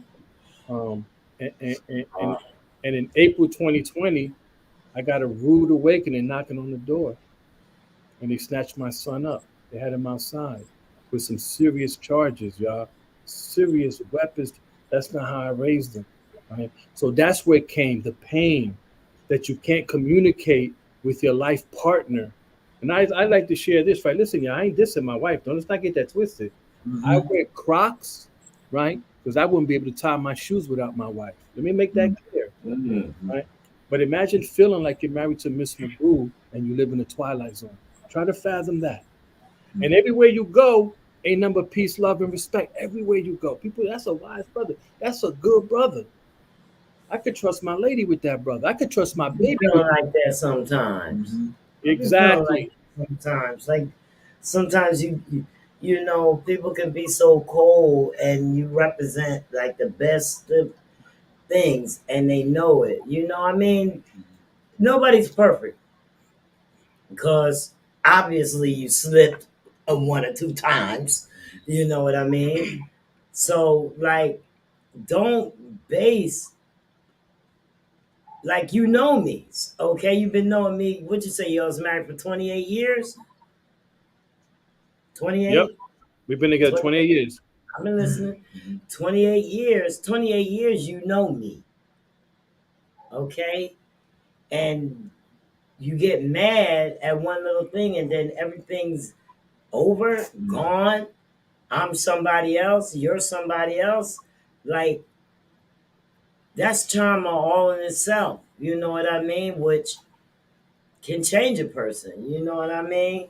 And it really does. You know what I mean? To see that somebody is going to think other than you than what you are, and you're not doing anything but showing the love that you always show. You That's know, my hit. That's my hit, my sister. Thank you. that's the I hit. came here today I heard your story. to hear that. I heard your story. I came I here heard you got today. it. I That's came here what I do. Look at him. He came to hear that. to hear that. That's right. That's it. And I'm glad to have you, Mel. I'm glad I met Yes. you. And this is not the last time that we're gonna talk. Mm-hmm. Not at all. No. No. It's not the last time we're gonna talk. We all going through something, so we need Yeah, so the thing, everybody together. so the other topic was just to finalize substance abuse and trauma. It's the coping method. Um, what brought you to the point of coping and understanding how to cope and understanding coping and relaxing in coping, That's the and hard then part. be able to share how you cope and how you learned it? What was your moment? Well, number one, can nobody do what we do, those who are in recovery, the way we do it? That's first and foremost. To have somebody that MILLZ, right, can get in a chat at 2 a.m. and say, hey, y'all, I'm out here and it's dangerous and I feel like I'm drowning, right? And nobody says, I ain't fucking with this joker right now. You fucking up my shit, right? And we reach out. So that's how we able to cope, man. When you know that you got real people who care and love you, you know, who care and love you, man. Listen, I was in Philly. I go to Philly on Thursdays. And I Oh, you do didn't tell me that. a book study. Yeah, we do a book study, right? Yeah. I'll be there next Thursday. I'm come down. One of the readings was talking about unspeakable trauma, right? And one of the brothers, right, from Philly, he talked about brothers that he grew up with that he was supposed to trust because the package wasn't right, right? They basically kidnapped him and duct tied him. Luckily, they duct tied him in the front, right? And he was able to break free and jump out the window. Now, this was 30 some years ago. And you could feel the trauma still in him, right? That these are men that he was, or brothers that he was supposed to trust, right? And then just to think about the mental enslavement, right? Listen, what I love about recovery, I've seen people, right, go through the most heinous things where the first thing is we killing the whole family. The first thought. See, that's the killing the whole family. That's part of it. That's part of the whole thing. We throwing the babies off the roof. That's how we start some Nat Turner shit, right? But in recovery, They pause. Say, I'm gonna do something different. Yo, it's mind blowing. And that's why I said that I wish we as a people, right? We as a people that teach ourselves in our community, right? Because I go back to Jehu the Damager, right? Ain't the devil happy? Brother killing brother. Now that's insane. Going out like Abel and Cain, right? Poor righteous teachers, right? X-Clan, right? That's what fed my spirit, and that got me to the. And at the same time, I never try to be more than I am. I never try to be better. Mills knows firsthand. Yeah. I never say, listen, man, I got a lot on my plate all the time, right? Right? To understand that we are equal. I may not like what some people do, but that don't stop me from loving them. When I work with one of these educators, right? Miss Snorton, she was from the South, right? And she would say, Mills, you're making it real hard for me to love you right now. I heard that before. The way she put it, right? Not you ain't nothing, blah, blah, blah. You're gonna those are the scars. And that's one thing that I will always learn. Yeah. I learned a lot, right? By seeing others. Like I'm very empathetic, right? When you open up, when you meditate and you open up, you understand. See, those five senses are one. But when you take those five senses like a submarine and you go in, right? And you go in, and you go in, right? When you come back out, other things open, like intuition, right? Like empathy, right? Like understanding. You bypass the rational. Boom, right? Coherence. That heart to heart, right? Where you can love someone. Well, you're not gonna kill someone because they stepped on your red bottoms. Are you crazy? So anyway, listen, man. Yeah, that was real.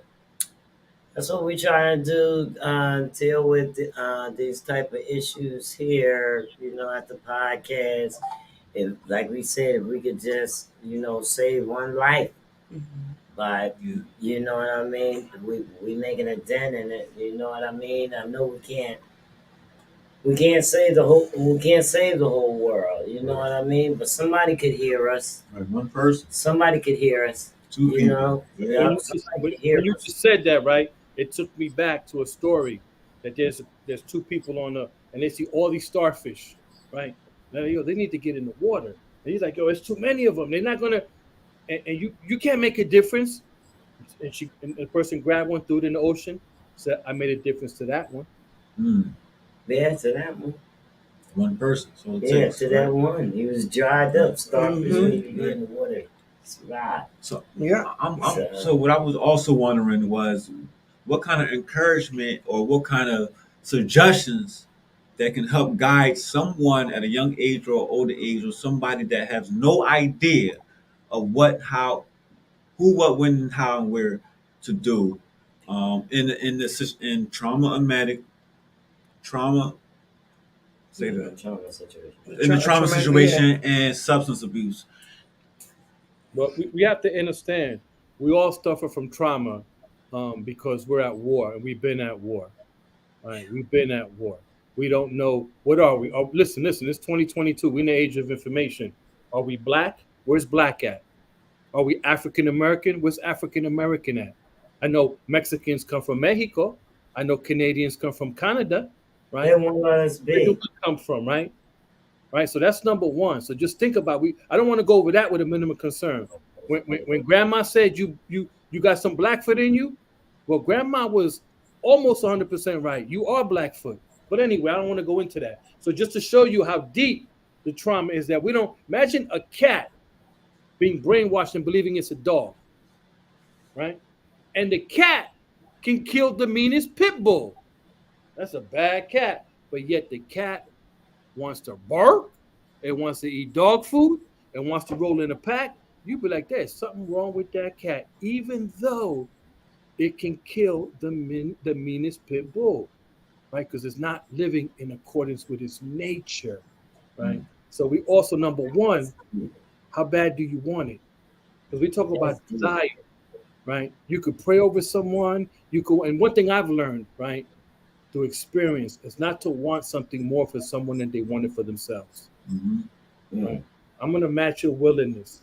I'm going to help you, right? You just caught me on that. Yeah. And John Say Coltrane, that again. Not to want what? not to want something more than another person, right? Because then I'm getting in their way from them learning, right? I will match your willingness because then what's happening is, right, is weighing me and is knocking me off my square, right? There you go. I will match your willingness. John Coltrane, right? He has a beautiful Came song here for called that. "A Love Supreme," right? This is a jazz. Listen, for some reason, that's just the I way I know was built, Coltrane. right? I read Miles Davis' autobiography with I was about 20 years old. I was the only one. I couldn't have a conversation with nobody, right? But John Coltrane wrote this beautiful song called "A Love Supreme," right? But his wife, Alice Coltrane, she did a metaphysical version of it. And she had this yogi master on it. And he said, love, love, love, right? That when you do something, don't even wait for a thank you. Just do it. I open up the door, they don't say nothing. Oh, they did that. Oh, why did I open up the door? Because I did the next right thing for the right reason. Yes. Right. So it was all those little tidbits, right? That little by little. Listen, y'all walk around with Crocs, a scruffy ass beard, sweatpants. I don't need no Bedebucci. I don't need no Girigichi. I don't need no right? I need none of that stuff, man. You know what I'm saying? Because the greatest thing that we have is a soul, right? Everything has a spirit. A cockroach has a spirit, but not everything has a soul. Go look up how much melanin is per gram. It's more than gold. It's more than anything. And melanin is the God juice. There's a guy named Dr. Richard King. Think of him as the Michael Jordan of melanin, right? That's why they kill us the way they kill us, right? Because they take and extract those and take it to other places, right? But anyway, for me, like I said, man, it's just like a freaking lake with a little straw to get it out of. I'd just like to be quiet and to be like, who can I help? Because I come to learn that life is about the river doesn't provide the water for itself. The river doesn't drink its own water. No. The apple tree doesn't eat the apple, right? Everything has a purpose to provide. To serve, right? To be of service. To serve, right? Exactly. And to serve, right, with a posture from the heart, not keeping tabs. Hey, Mills, I did this for you and did that for you. Remember when I did that? Or the mask came off. Right. The whole time I was doing something, I was keeping count. That's not non-cipher. Emphatically non-cipher. That's not how we live. Right. The good guy. Right. Yeah. Can I ask you one more question, right? If you had the opportunity to meet somebody famous or somebody that you desired, who it is and why? Well, I'm gonna give you a couple. I'm gonna give you a couple. That's unorthodox. That's not an intended script. Wait. Yeah, it's a good one. There's a guy named Lao Tzu, right?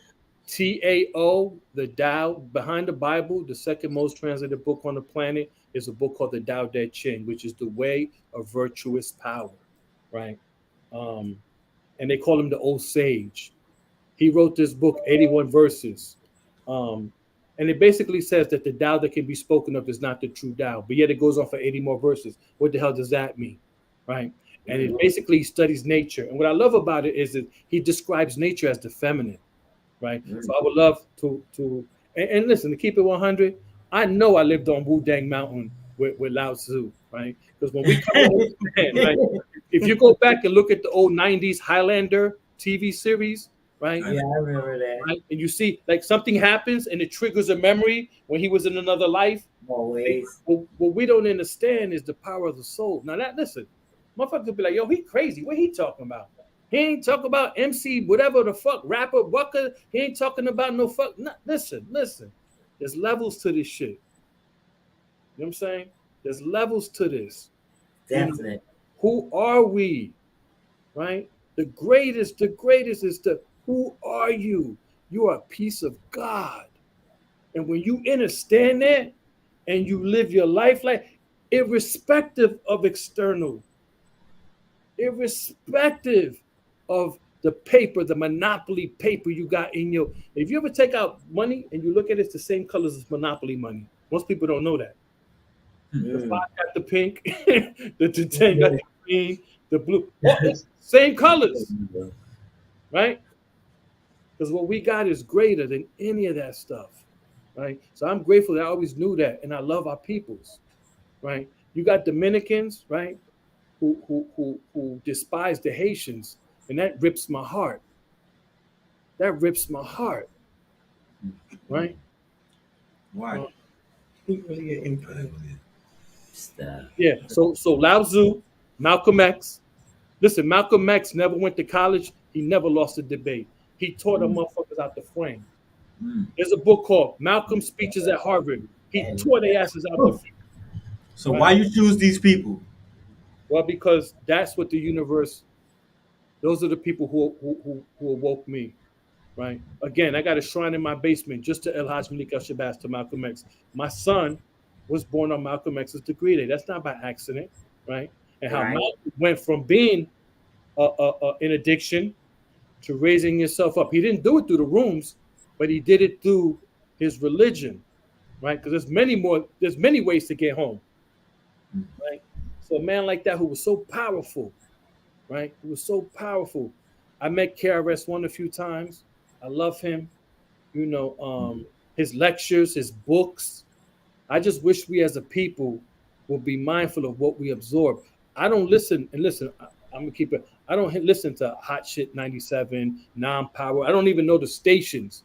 I don't put that shit in my ears, right? I don't put that shit in my ears, right? The same way I don't dine on swine, I don't let that shit in my ears because I understand the subconscious mind, right? You have a conscious mind, which is your five senses. You got a subconscious mind, which you're not even aware of it. Then you have a super conscious mind, right? That's the connect. Imagine a stream. That's the conscious mind. The stream goes into the river. That's the subconscious mind. The river dumps into the ocean. That's the superconscious mind. That's the God mind, right? So I understood early that we were at war. When PE came out with Fight the Power, right? When we were going to college, right? Black colleges, instead of going to strip clubs in the early 90s, they put that shit to rest. They said, let's go ahead and feed NWA and start that whole nonsense. So when I know better, I do better, right? I can't engage in that stuff. Don't mean I'm better than anybody, but I know I can't engage in that stuff. So how do you fight the thoughts? Like it was a topic earlier about your thoughts. You fighting your thoughts about what's happening. You was on a group today. Um, Fighting your own thoughts about, am I good enough? Should I do this? Should I be with my kids? I haven't seen my kids in 30 years. Should I still help them? Do they like me? Or is this job? When you find your own thoughts that's telling you to do the wrong thing versus the right thing, now how do you know, work that out You to ready? get to the right? Yeah. Check this out. HARA, right? Horror, right? There's a spot, right? Listen, this we have three brains. Most people don't know that. This is the brain that gets me fucked up, right? You got the heart brain, then you got the gut brain, right? Where the navel is. I used to wonder, right? There's martial arts that the first thing you do is not learn how to punch and kick. You go sit your ass down and teach you how to be still and how to breathe, right? God, I found in the GUT. God, I found in the GUT. So I don't fight my thoughts. I let them die a natural death. Because the more that I persist, the more that I resist, the more that it will persist. So I've learned to surrender, to just listen, right? And again, simple, right? Simple. Whatever I do, it does not so much as right or wrong, but am I loving as I'm doing it? right? I no longer, part of what led me almost drown inside a bag of drugs, right? Mhm. I couldn't reach my 24, my son who's 24 now, I couldn't reach him. And I used to say all kinds of crazy, I hope you die, you're a piece of shit. You know, if I show up to the service, I wouldn't even show up to the services, and if I did, I was spitting in your mother. Yo, crazy shit. That's how feared up I was. Because the last thing any parent wants to do is outlive their child. You don't. I can't think of no greater hell than having to bury your child. That's not natural. Yeah, it's crazy. And that was my fear, right? So today, I don't do all of that. He would be talking all crazy. It was like, listen, like iron spirit kung fu, right? When you had iron body, they would hit you with something, bang, and it shit would hurt, right? But after a while, the shit don't hurt. Well, once they say something, I would just be like that and just breathe and take it to a meeting and share about. I want to grab his mother by his neck and throw him off the roof, right? So I can get it out of me, but I wouldn't do it. And guess what happened little by little? Remember I told you if a tree falls in the forest and nobody's around, does it make a sound? No, it makes air vibration. Right. Well, as he was doing all of that, I wasn't even there. I was there physically, but mentally, spiritually, and emotionally, I was deep inside, right, like a submarine. He don't talk to me like that anymore. This program, the program that I practice today, right? That's how powerful spiritual principles are. To surrender physically means relax. Acceptance, it is what it is, Melly. You got no power to change nobody. All that Bill Cosby shit back in the day, I brought you in this while I take you out, shit almost killed me. Wow. It shit almost killed me. That's right. It shit will almost kill you. Look at that bullshit ain't reality. So do you teach anywhere now? Like if like somebody wanted to I like I counsel or I stay low. Listen, I'm gonna keep it 100 with y'all. I believe in my heart, right, that we can relive through Exodus, right? The 400 so years. shit. It's so shit. If nobody don't know you, they can't talk to you and get none of these gems. No, no, but listen, Miles got my math, but my thing is like right now, like right now, right? Right now. Listen, news, the RZA dropped this back in the 90s. News, north, east, west, south.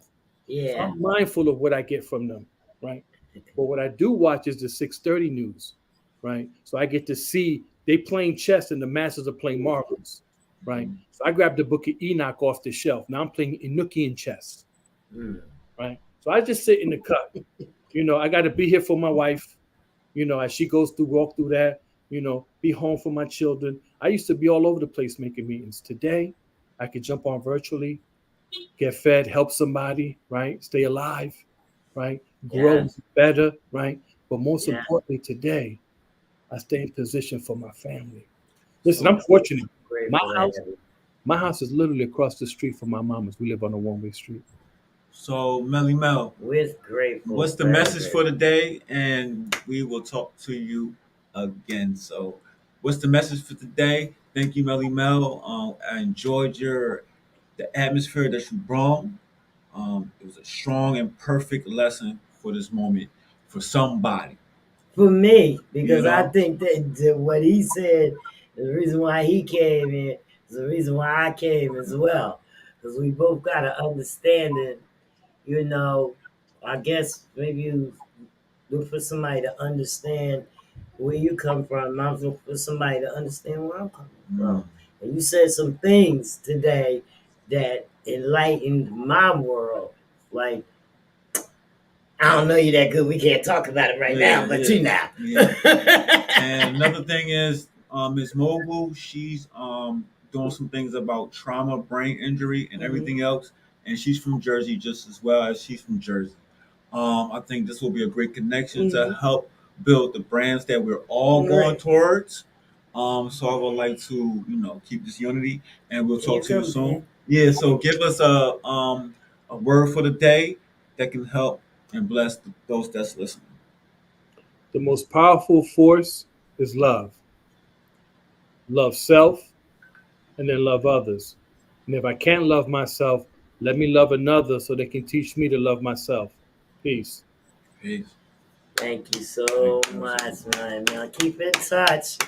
Stay in touch. Melly Mel, We people. about to Thank wrap you. it Thank up out you. of Thank here. you, Jersey That was Finest. Let's great, Melly go. Mel, guys. Yes. Yeah. So I mean, but where can we find you on Facebook? How can we find you, Mel? Or your incorporation? Mills got my math. He could put All my right, I'll talk to we you. will what All right. we do through MILLZ, okay? We'll take care of that. yeah. Peace and love, y'all. Love y'all. All right, I love you. Bye bye.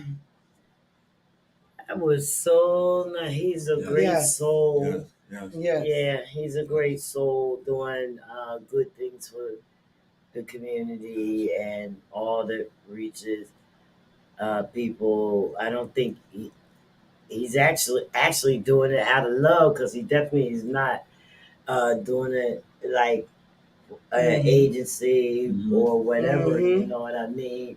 Mostly, I think that it has to do with his own, his own personal stuff, and how he has to do his life. You know what I mean? Rather than give everything.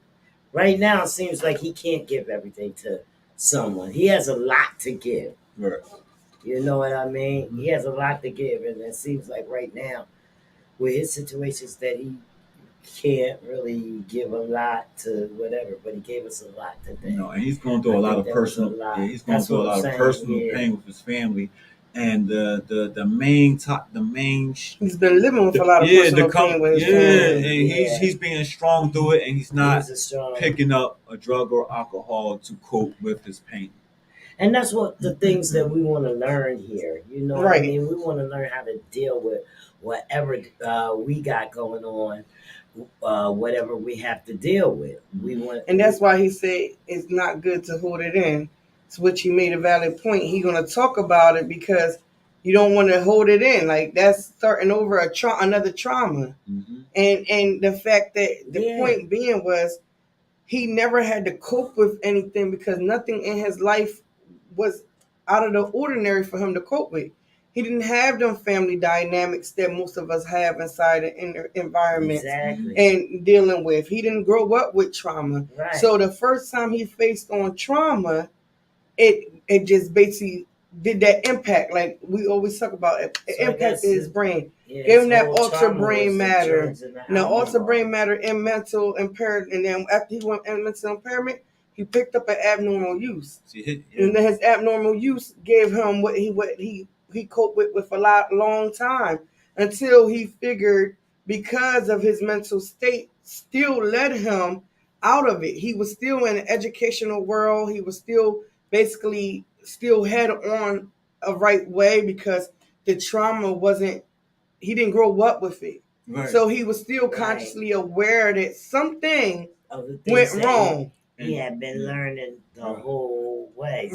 So he was able to go find that help. He was already, let's just 17 years old in the military. So he has a lot of like dynamics, but they're not family issues. They were environmental issues. But then it became family issues. And then it became family issues because trauma can be transferred to the next person. So the trauma that he got into somebody else's family dynamics, he coming out of a household that had no family dynamics, went into somebody else's household, and they're whirlwinding. Like, wait, what's going on? No, don't do that. He loved her so much. He didn't want her to drown on her own, that it took him down too. So we learned that, sometimes we go down even deeper with somebody else's trauma. And trauma don't come early. It can come late. It can come when it comes. Well, it's classical. Remember, we learned the classical, the complex, the chronic. We learned a lot of that, and we learned that a lot of people don't even have trauma, PTSD. They can have bipolar. They can be schizophrenic. It could be more things than just PTSD. So, he also found a great outlet, which he found another addiction. And if we weren't aware of that, we actually should be aware of that. And his addiction now is that he's searching for information. He clouds his brain with a lot of information. He makes sure that he's never caught lacking again. So you can take your but the way I think about if that's a new addiction for him. Mm-hmm. I don't think it was a new addiction. I think it's been a part of his life for a long time. Yeah. But it's good because he knows how to use it.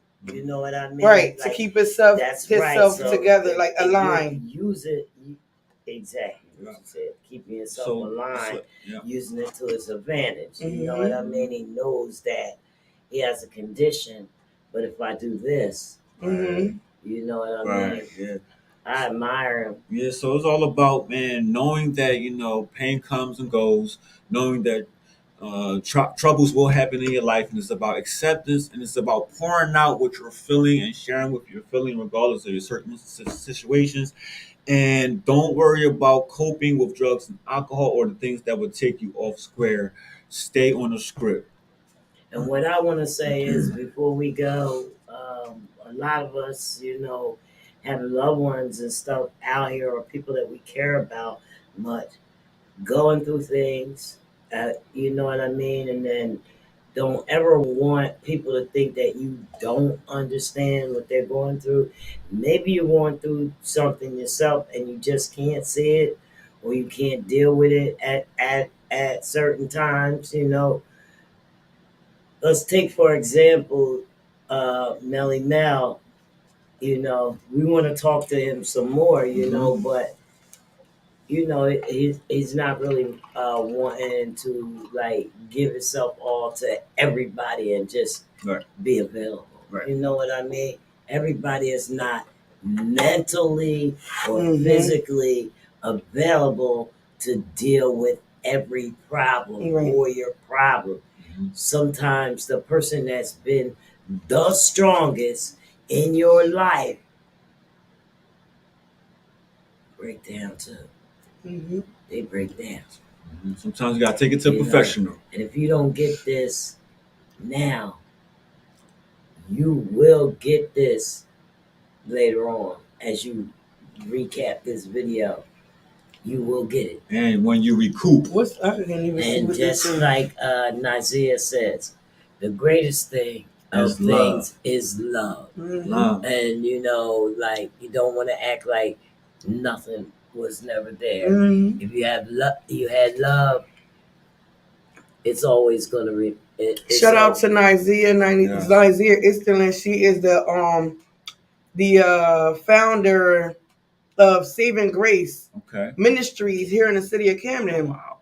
Not only is she a pastor, she's a life coach, she's a trauma facilitator, and the list goes on and on and on. Right. And also she has a program for children on Tuesday, starting on March 24th, I believe, where she actually teaches children how to cope with trauma and how to cope with trauma.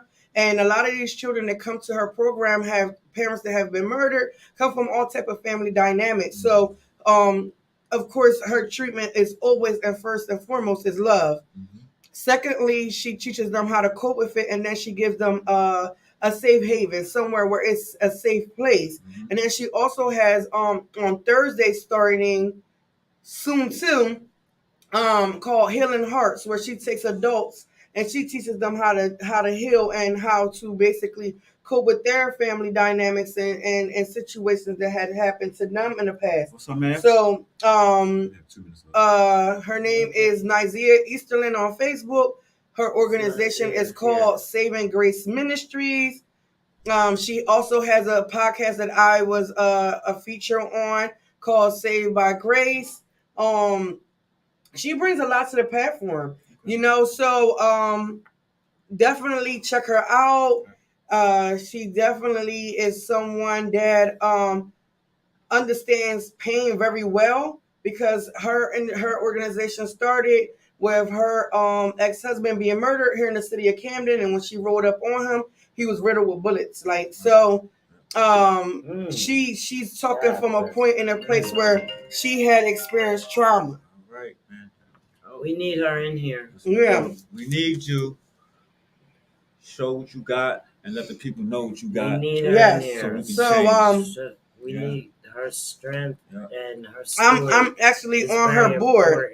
Okay. Mm-hmm. All right. I'm on her board. I'm the juvenile care coordinator for her organization. We need to visit her organization as well. Yeah. And show her support. Right. Absolutely. But our time has expired, so we're about to get up out of here, guys. Yeah. You make sure that you recap this on Twitch, Twitter, Facebook, YouTube, and the web on the Comfort Level Podcast, WCMD Media. You can find us anywhere. WCMD, folks. Let's go. All right. And we're out of here. Thank you. Change your life. Let's go, baby.